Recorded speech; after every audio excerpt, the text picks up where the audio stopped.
ಕೇಸಲ್ಲಿ ಎನ್ಐಎ ತನಿಖೆ ತಪ್ಪಿದಂತ ಜಾರಕಿಹೊಳಿ ಸತೀಶ್ ಜಾರಕಿಹೊಳಿ ಏನಂತ ಧರ್ಮಸ್ಥಳ ಕೇಸಲ್ಲಿ ಎನ್ಐಎ ತನಿಖೆ ಆದ್ರೆ ತಪ್ಪೇನಿಲ್ಲ ಅಂತ ಹೇಳಿದ್ದಾರೆ. ಒಂದು ನಿಮಿಷ, ಎಲ್ಲ ಮುಗಿಯೋ ಹಂತಕ್ಕೆ ಬಂದಿದೆ ಅಲ್ವಾ? ನನ್ನ ಅಭಿಪ್ರಾಯದಲ್ಲಿ 90 ಭಾಗ ಮುಗಿದಿದೆ. ಸಿದ್ದರಾಮಯ್ಯನವರು, ಪರಮೇಶ್ವರವರು ಒಂದು ಕ್ಲಾರಿಟಿ ಕೊಡಬೇಕು ಅಂತ ತೀರ್ಮಾನ ತಗೊಂಡಿದ್ದರಿಂದ ಇವತ್ತು ಒಂದು ಹಂತಕ್ಕೆ ಬಂದಿದೆ. NIAನೂ ಬೇಕಾಗಿಲ್ಲ, CBIಯೂ ಬೇಕಾಗಿಲ್ಲ. ನಮ್ಮ ಪೊಲೀಸ್ ಅಧಿಕಾರಿಗಳೇ ಸಮರ್ಥರಿದ್ದಾರೆ. ಖಂಡಿತ ಅದನ್ನು ಇನ್ನು ಕೆಲವೇ ದಿನಗಳಲ್ಲಿ ಇದು ಒಂದು ಅಂತ್ಯ ಕಾಣುತ್ತೆ.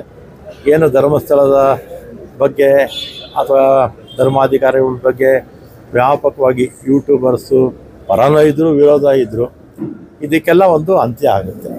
ಕೇಸಲ್ಲಿ ಎನ್ಐಎ ತನಿಖೆ ತಪ್ಪಿದಂತ ಜಾರಕಿಹೊಳಿ ಸತೀಶ್ ಜಾರಕಿಹೊಳಿ ಏನಂತ ಧರ್ಮಸ್ಥಳ ಕೇಸಲ್ಲಿ ಎನ್ಐಎ ತನಿಖೆ ಆದ್ರೆ ತಪ್ಪೇನಿಲ್ಲ ಅಂತ ಹೇಳಿದ್ದಾರೆ. ಒಂದು ನಿಮಿಷ, ಎಲ್ಲ ಮುಗಿಯೋ ಹಂತಕ್ಕೆ ಬಂದಿದೆ ಅಲ್ವಾ?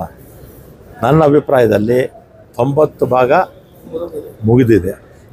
ಸಿದ್ದರಾಮಯ್ಯನವರು, ಪರಮೇಶ್ವರವರು ಒಂದು ಕ್ಲಾರಿಟಿ ಕೊಡಬೇಕು ಅಂತ ತೀರ್ಮಾನ ತಗೊಂಡಿದ್ದರಿಂದ ಇವತ್ತು ಒಂದು ಹಂತಕ್ಕೆ ಬಂದಿದೆ.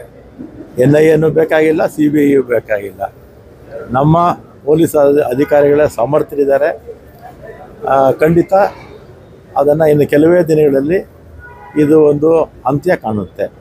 ಏನು ಧರ್ಮಸ್ಥಳದ ಬಗ್ಗೆ ಅಥವಾ ಧರ್ಮಾಧಿಕಾರಿಗಳ ಬಗ್ಗೆ ವ್ಯಾಪಕವಾಗಿ ಯೂಟ್ಯೂಬರ್ಸು ಪರನೂ ಇದ್ದರು, ವಿರೋಧ ಇದ್ದರು, ಇದಕ್ಕೆಲ್ಲ ಒಂದು ಅಂತ್ಯ ಆಗುತ್ತೆ.